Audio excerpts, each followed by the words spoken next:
Epidural எடுத்தால் back pain வரும். ஒரு தடவை எடுத்தால் லைஃப் ஃபுல்லாக ப்ராப்ளம்.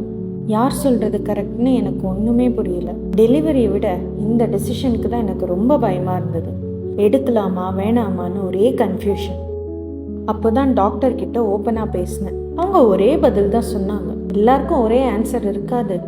உங்கள் ஹெல்த், உங்கள் ப்ரெக்னன்சி, அது பொறுத்து தான் டெசிஷன். அப்போ தான் புரிஞ்சது, எபிடியூரல் கம்பல்சரி இல்லை, ஆனால் அது தப்பும் இல்லை. கரெக்டான பேஷண்ட்டுக்கு கரெக்டான டைமில் எடுத்தால் அது ஒரு சேஃப் ஆப்ஷன்னு. டெசிஷன் எடுக்கிறதுக்கு முன்னாடி பயம்தான் இருந்தது. ஆனால் டெசிஷன் எடுத்த அப்புறம் நம்பிக்கை வந்துச்சு. ஏன்னா அது என்னோட டெசிஷன் இல்லை, டாக்டரோட கைடன்ஸோடு எடுத்த டெசிஷன். பெயின்லெஸ் டெலிவரி வேணுமா வேண்டாமா அதுக்கு ஆன்சர் இன்டர்நெட்டில் இல்லை, உங்கள் டாக்டர் கிட்ட தான் இருக்குது. டீன் மெட்டர்னிட்டி ஹாஸ்பிட்டலுக்கு வாங்க.